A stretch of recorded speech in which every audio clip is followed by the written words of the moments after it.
You're watching this video right now. I know why you're watching this video, because you're in the market to upgrade your phone.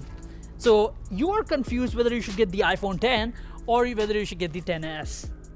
And you are somebody who doesn't want to pay that extra bucks, extra premium dollars for the 10s, or you're somebody who's also considering the iPhone 10R. But another problem for you is you want to be that fancy person who wants that extra dual cameras at the back or multiple cameras at the back, and you don't want the liquid retina display, the LCD. Oh my God. You don't want that liquid, you don't want that LCD on your phone either. So in this video, let's talk about why you should consider buying the iPhone 10 in 2019. Apple has actually discontinued the iPhone 10, so you cannot officially buy the iPhone 10 from Apple. However, you can still buy this phone from other retailers like Best Buy, TELUS, Rogers, or Bell if you're in Canada, or if you're in States, you can buy it from AT&T, Verizon, or you name it. However, if you hook up the plan with some of these providers, you can even find a sick deal. But that's not the case. Also, there are websites like Kijiji, Craigslist, Backpage, or even Facebook Marketplace, which will give you a really good price. Because there are really good Apple fanboys who are dying to get their hands on the latest and greatest iPhone. So they are pretty much upgrading to the iPhone 10s. So you can take advantage of that.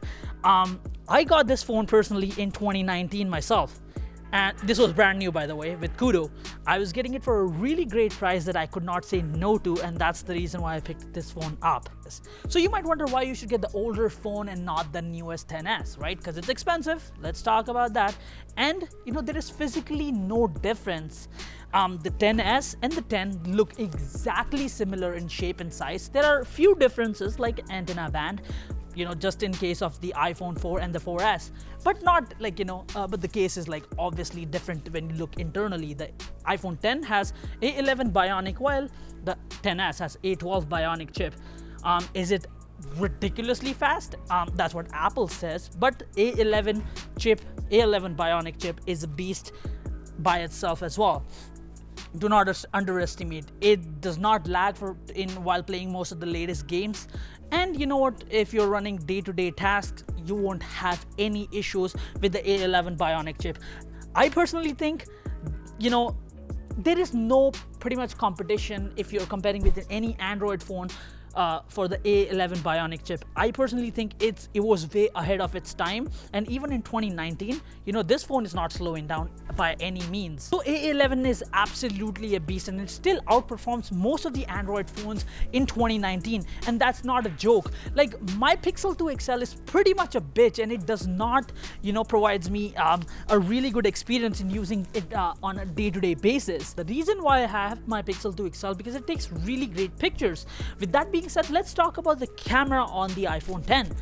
The iPhone 10 has dual cameras at the back, and they take really great pictures. Unlike the iPhone 10s, which has better dynamic range and better HDR, the phone still takes really great pictures. And my favorite feature about the iPhone 10 is that this phone does 4K at 60 FPS. Considering this phone was launched in 2017, it does 4K 60 FPS with no lag and no doubt whatsoever. The Android phones which were launched during that same time didn't do 4K FPS, 4K at 60 FPS, and if they did, they didn't do it that great. And that also shows how powerful the A11 Bionic chip is. Also, the phone has Face ID at the front, and with that being said, it comes with the depth sensors at the front, which helps you use those fancy animojis, which is really cool.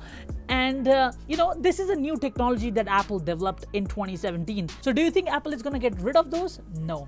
It's going to be in next iPhones, and Apple has recently included the Face ID in the new iPad as well. So I personally think it's going to be it's going to be used in the next iPhones as well. This phone is extremely well built, and it's a really great looking phone. And it feels extremely premium in the hand, and that's why when it was launched with an extremely high price tag of $1,000 US. And I mean, you know what, since it's extremely beautifully built, Apple was able to pull that off easily. The other thing I would recommend, if you're buying this phone, use a case don't use this phone without a case, because if you drop it, it'll cost you arm and a leg to get this phone repaired. Also, you know, I was able to find only this color. I personally would recommend buying the white version of this phone, because that phone looks extremely beautiful in comparison to this one. However, I don't know, I don't like the black version, but I mean, it's up to you, it's your preference. I would still recommend you buying the white version if you can find that one, but it doesn't matter, I mean, unless you're a picky person.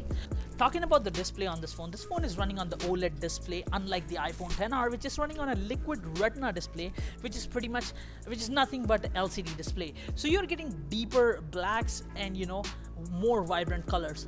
However, this display is made by Samsung, but still, you know, the display is not as punchier. The colors are not as punchier as you would notice on a Samsung phone. But you know, the colors are very natural, and it's a really premium display. When you look at if you compare this with the iPhone XR, I mean, and the same display you will notice on the iPhone XS as well.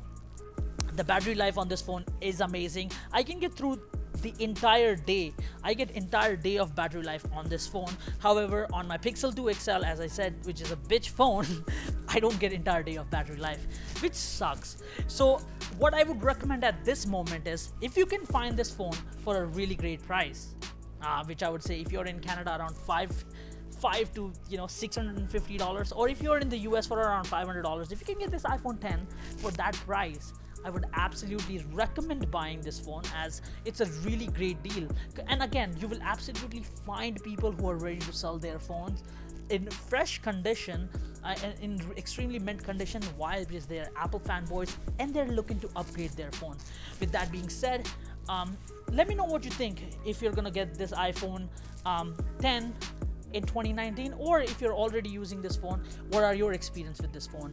I personally think I don't need to upgrade until like something major comes out, like 11s or 12. But you know what, let me know your thoughts. Until next time, my name is Himanshu, and I'll see you in the next one.